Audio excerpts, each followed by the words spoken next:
Hi, everyone.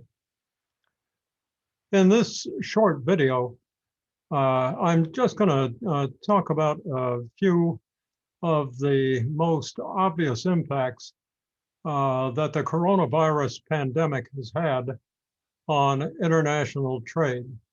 It's really impossible to discuss all the impacts because there have been so many, and things keep changing.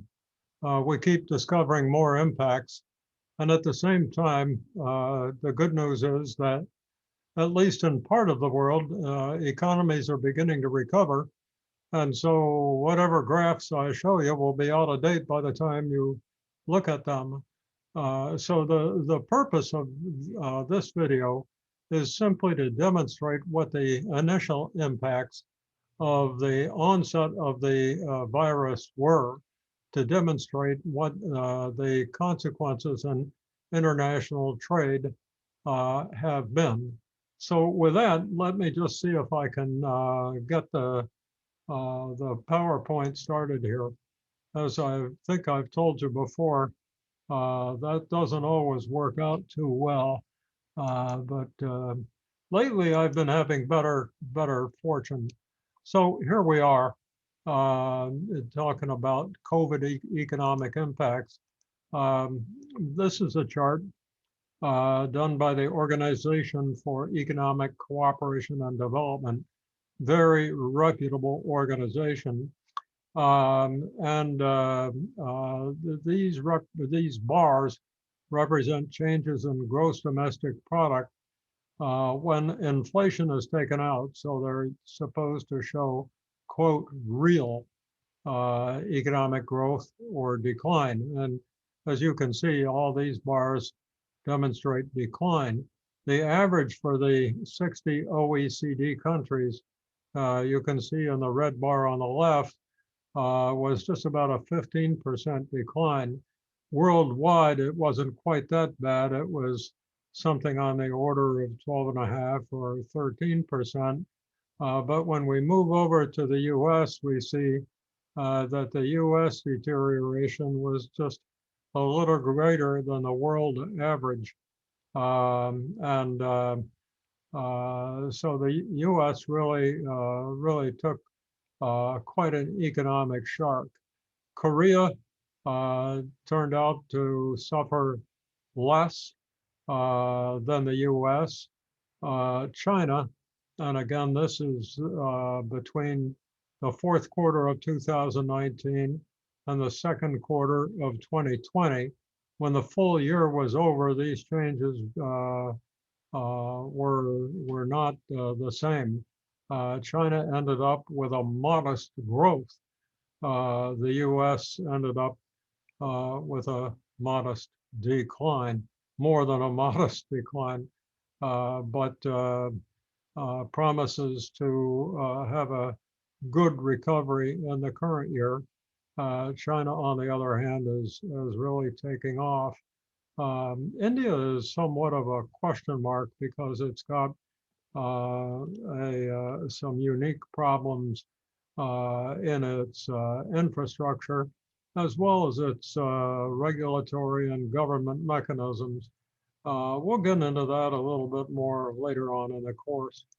Here is a trend or comparative trends in export changes in 2020, last year, compared to the prior year. And as you can see, there is a big difference between the US and China. China enjoyed a significant proportion to its economy, maybe not that significant, but after the initial shock, you can see here in February, China's exports really dropped like a stone because they were really in the coronavirus, and it turned out that's where the coronavirus began. But China made some pretty drastic adjustments, and currently, and at least at the end of 2020, was enjoying some trade surpluses partly due to the demand for medical supplies that were available only from China. And of course, that's been a major source of debate as a consequence of our dependence on China for those kinds of products.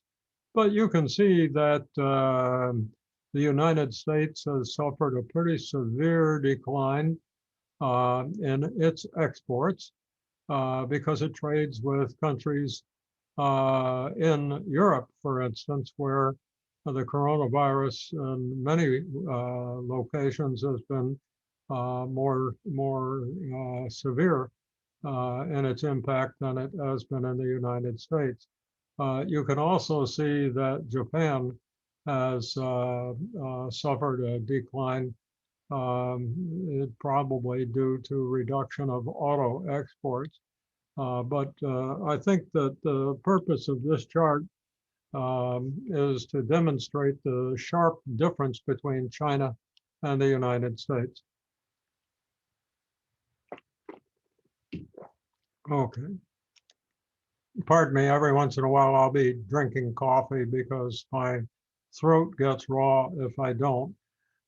So anyway, no surprise with exports going down the way we just saw, that sea and air cargo dropped substantially as we moved into 2020 also. And so at the end of this chart, we're in the just past January of 2020, and the decline had begun. But you can see there's this rather sharp drop. You can see that there's some sort of a normal drop in January anyway, but nothing like what occurred at the beginning of last year. If we were to consider simply trade volumes normal patterns, then that's what we would see if we continued on with this green line, the pattern from 1990 to 2008. And then in 2009 and 10, we had the so-called Great Recession, which was due to collapse of financial institutions. And then we recovered. And if that recovery continued, we'd be here. But now we've got the coronavirus, and it's been just as severe as this financial collapse. And perhaps when all is said and done, its impacts will be greater. So we've had two of these things happen within essentially a decade. And it's really the impacts on the world's economies have been pretty devastating. And so now the question is, what is the outlook for a near-term recovery?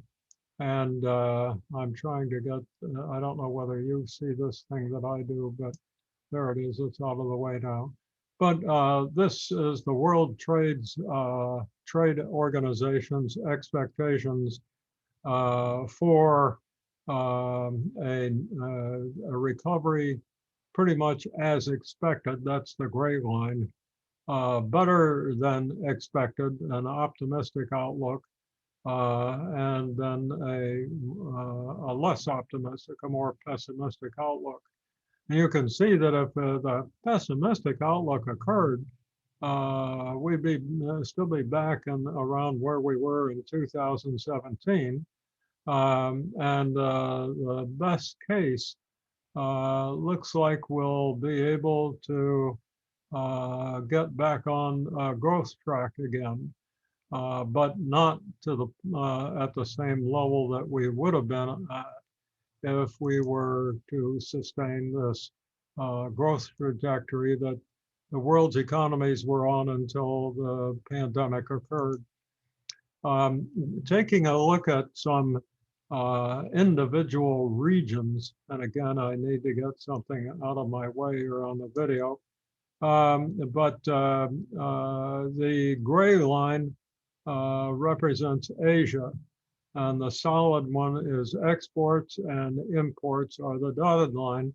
You can see they're in pretty good balance.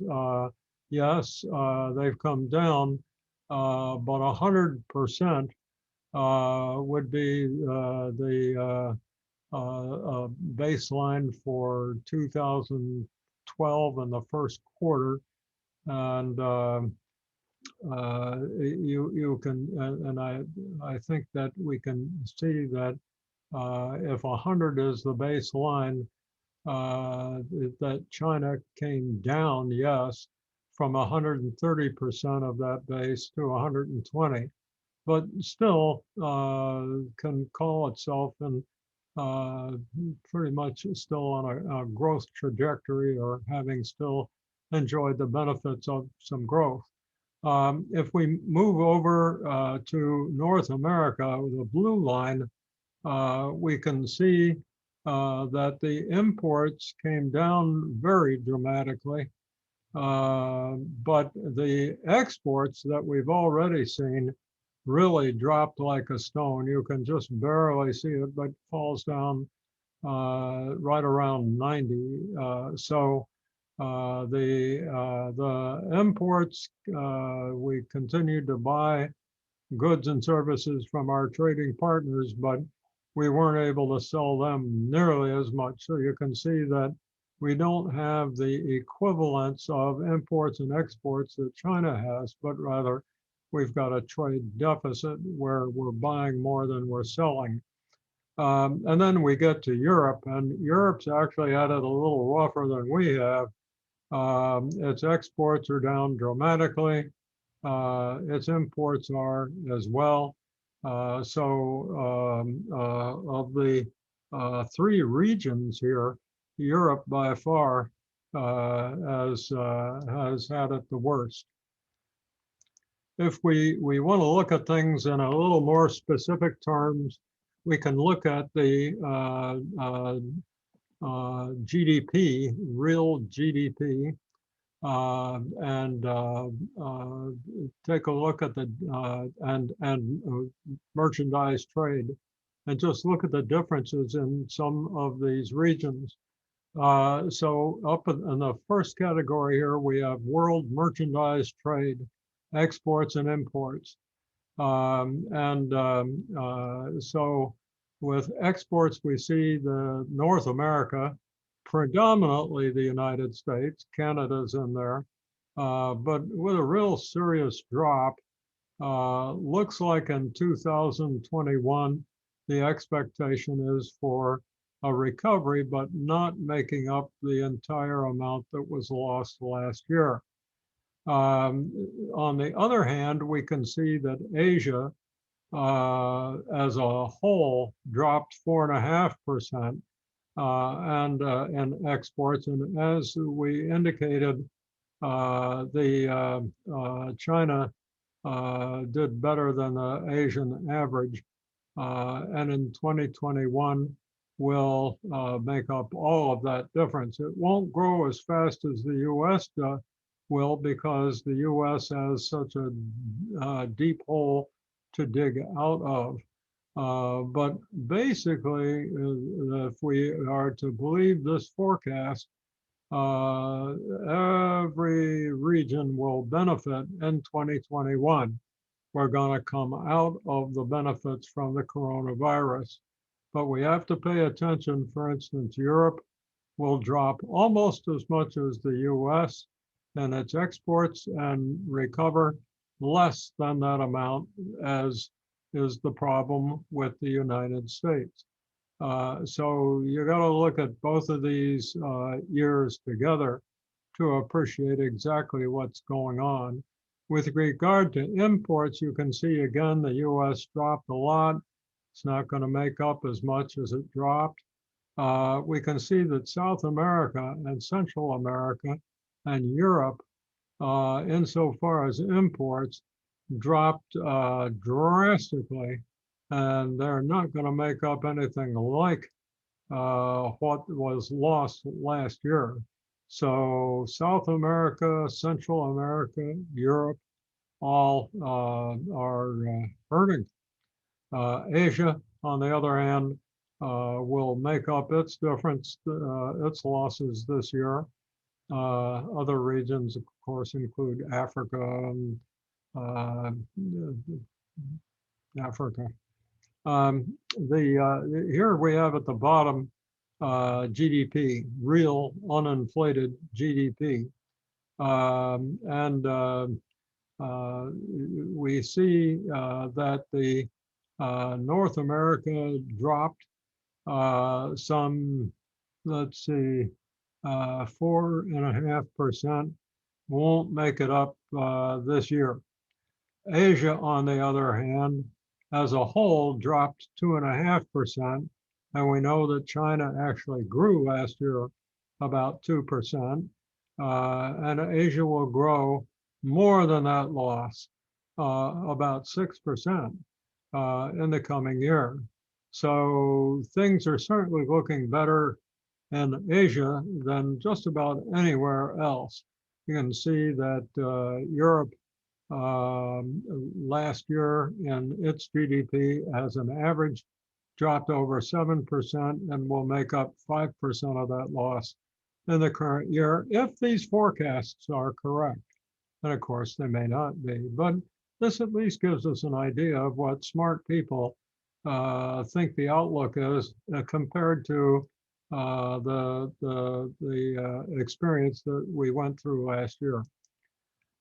This happens to be simply a footnote or a little bit of a further explanation of how the U.S. Was impacted by the onset of the coronavirus, and in the third quarter of 2020.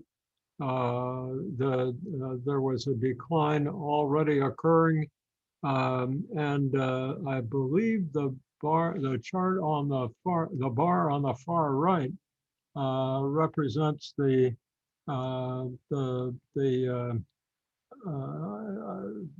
guess that would be July, but you can see that with this is January. So here we are in February and March. Yeah, these are quarters. So January through March, and then April through June, you can see this big decline in the balance of payments. That is the difference between imports and exports. And the U.S. Has suffered a pretty significant deficit. Now, the reason that's important is because, as you should know from the news, the U.S. government is also printing a lot of money to provide funding for pandemic relief programs.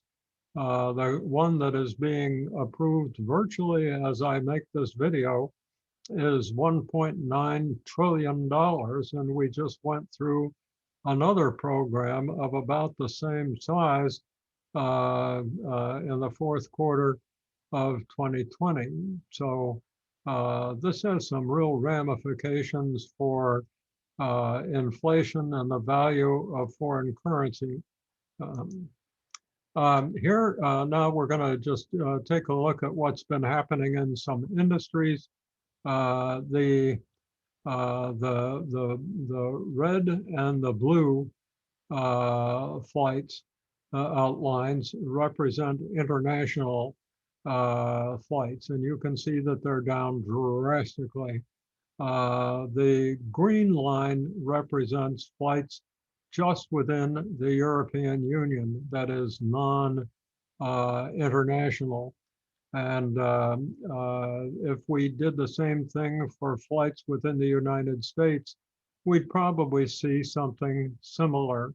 But the message here quite clearly is that international air travel has just been socked hard. That industry has really suffered. And we'll see that in another fashion in just a couple minutes. here we have some impacts on trade in manufactured product, agriculture product, fuels and mining products, primarily fuel, and manufactured products. And the total of all merchandise is what the one on the left indicates.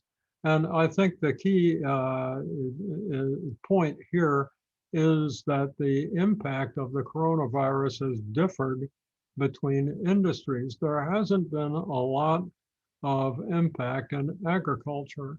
And why is that? It's because number one, we have to eat. But aside from that, in the United States, there's been a major move from the cities to the country and from working at home, right?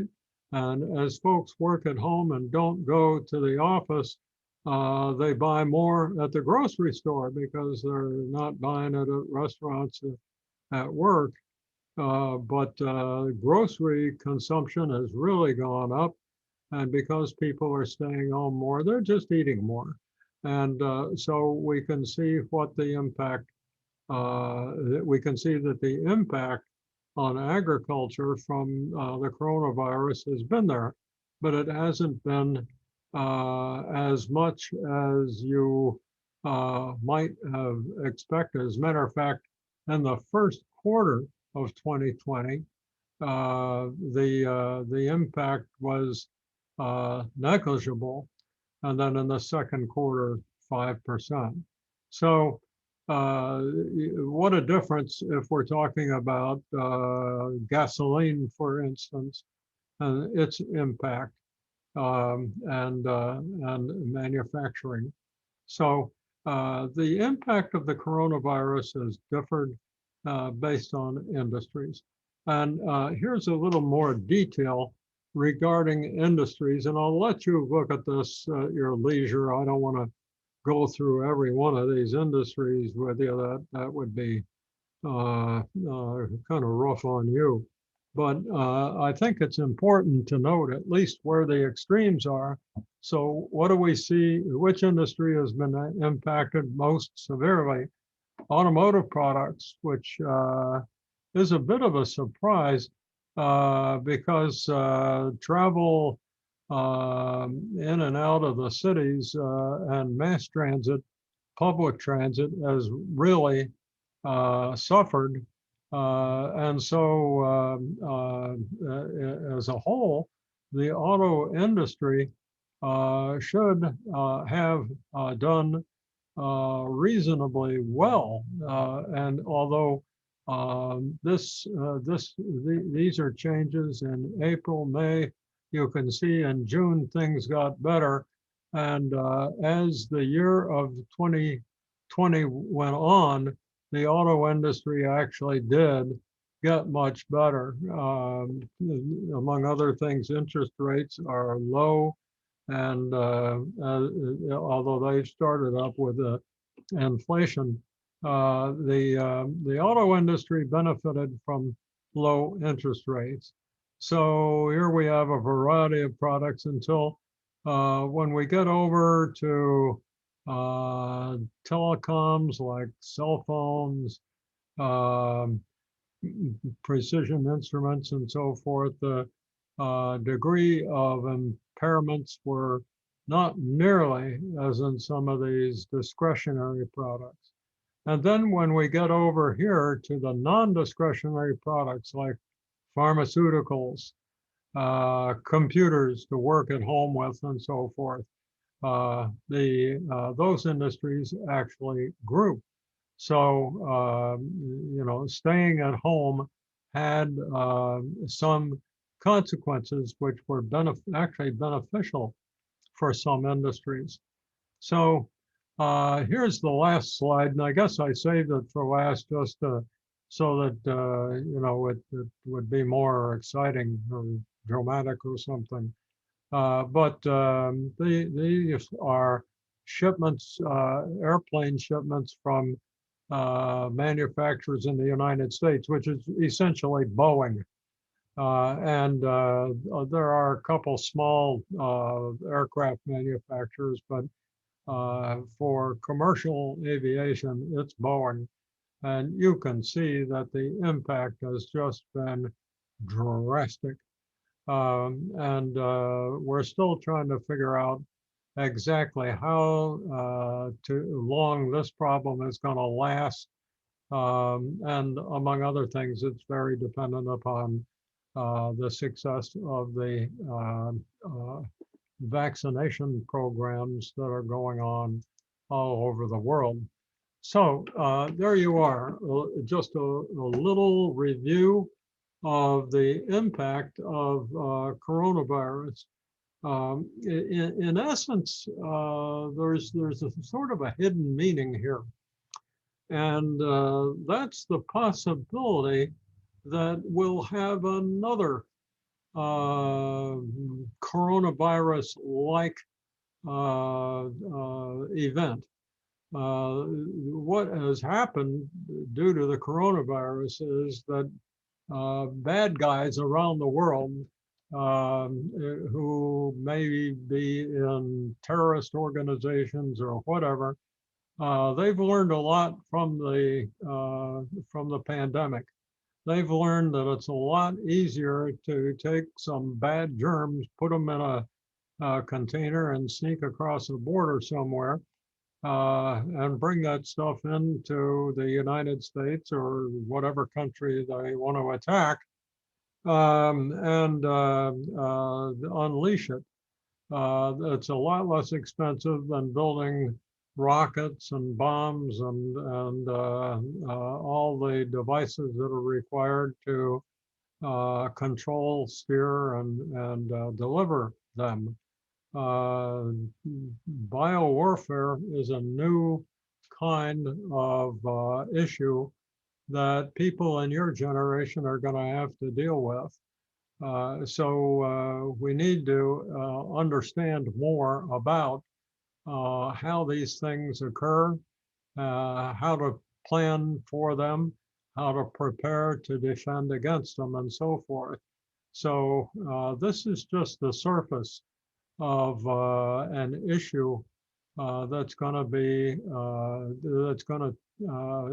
take a lot more attention from the pharmaceutical, medical, and defense industries. So it's something that I know that you will hear much more of in the future. So on that happy note, I will end this video until I see you next time. Goodbye.